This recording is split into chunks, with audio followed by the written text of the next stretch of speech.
Mais comment tu fais pour être autant sur la balle, au taquet, à l'heure ou au rendez-vous sur tellement de tâches en parallèle sur ton projet?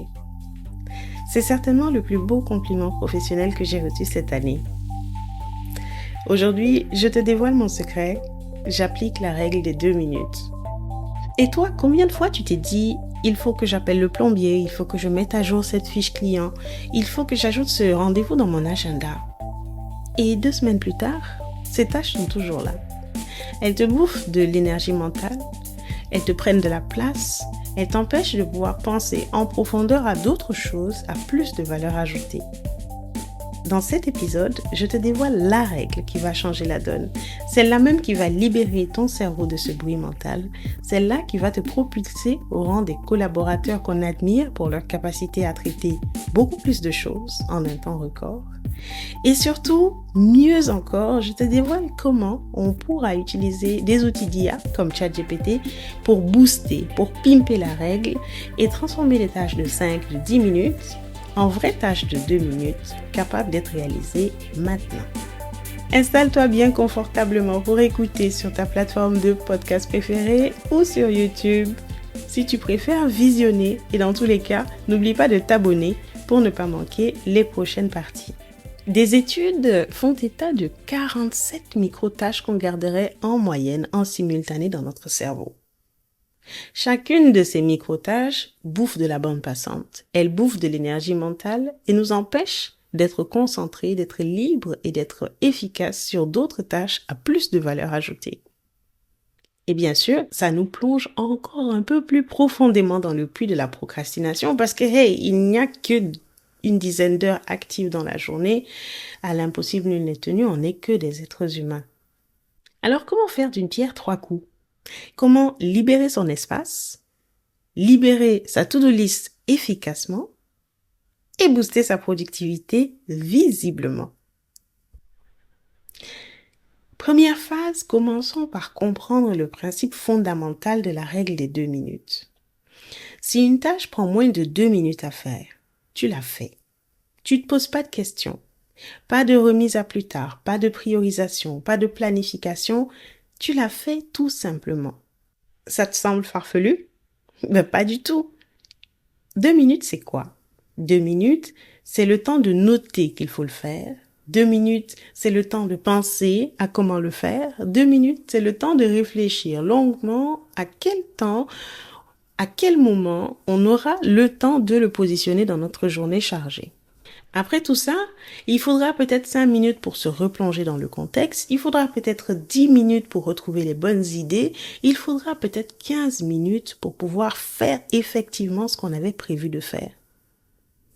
Alors, comment faire pour mettre en pratique efficacement cette règle des 2 minutes? Je te dis ça dans un instant. La première étape de cette phase, c'est d'identifier les vraies tâches de 2 minutes.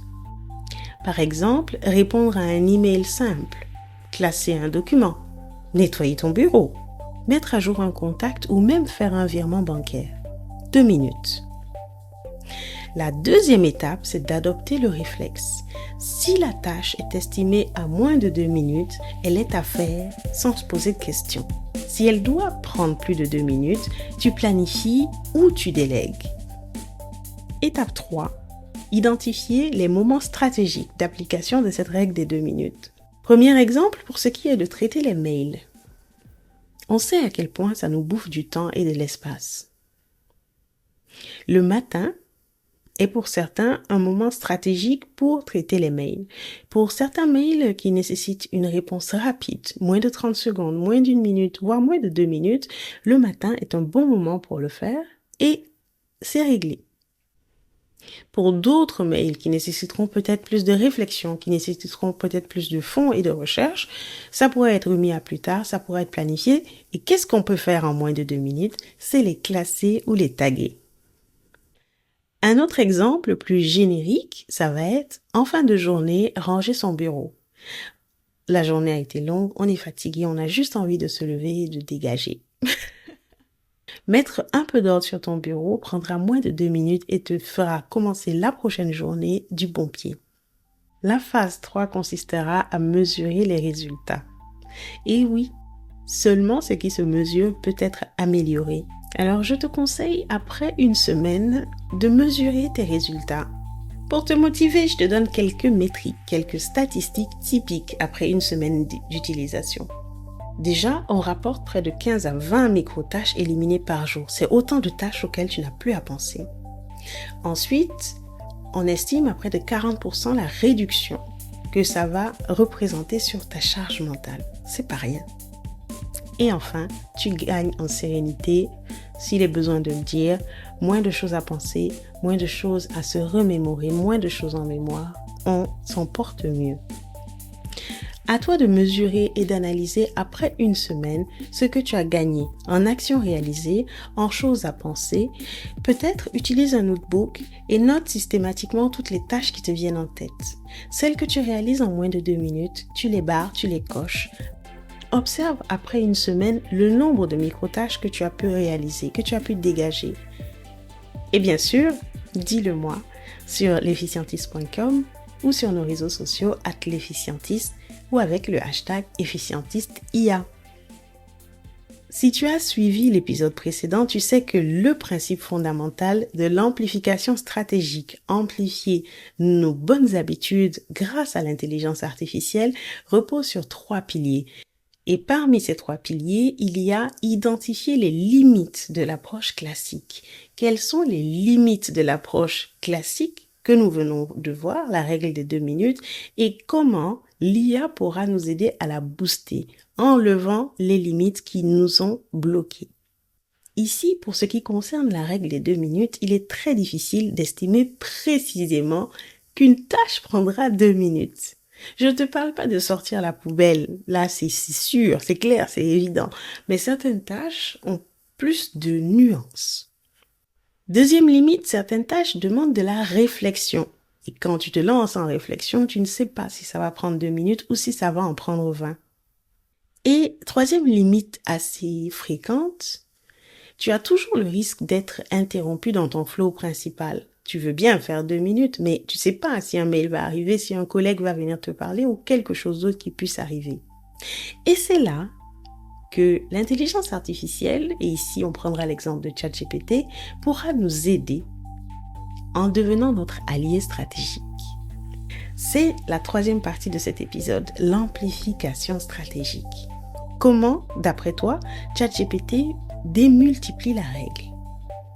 ChatGPT va transformer ta tâche de 5 à 10 minutes en vraie tâche de 2 minutes. Il devient ton assistant pour tout ce qui demande de la réflexion rapide. Ici, je te partage mon écran sur 3 exemples qui vont nous montrer comment ChatGPT va transformer cette tâche de 5 à 10 minutes en vraie tâche de 2 minutes. Si tu es sur podcast, n'hésite pas à faire un tour sur YouTube @l'efficientiste ou simplement sur l'efficientiste.com, saison 3, épisode 2, pour retrouver la démo live. Le premier exemple, ça va être de répondre à un mail. Avant, je lis, je réfléchis, je rédige, je relis. Ça peut me prendre à peu près 10 minutes.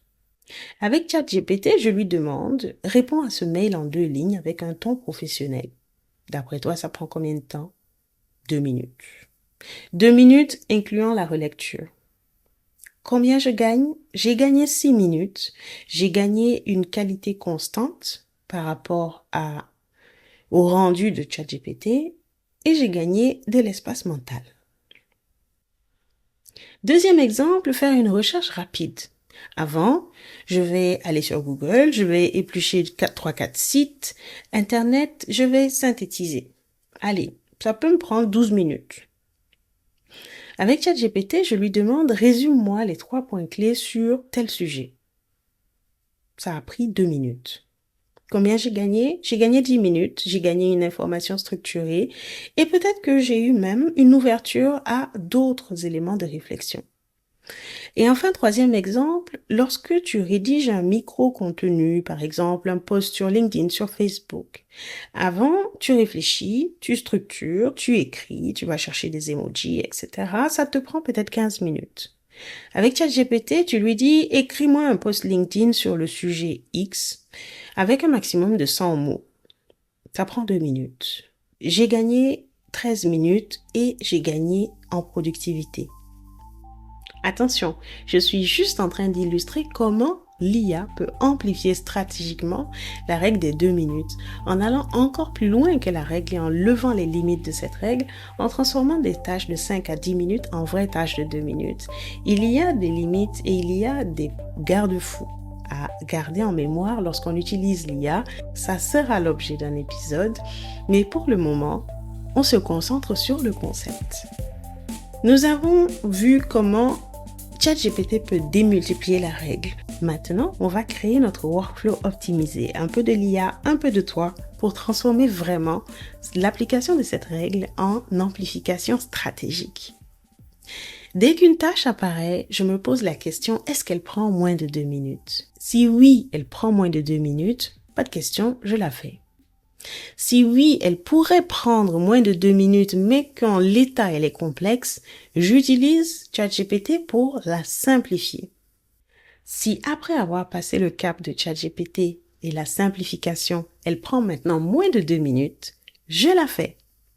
Et si elle prend toujours plus de 2 minutes, je passe à une planification classique. Je rappelle, l'IA ne vient pas remplacer notre cerveau, elle vient simplement nous appuyer et nous booster. Pour tout ça, tu vas avoir besoin d'un certain nombre de prompts.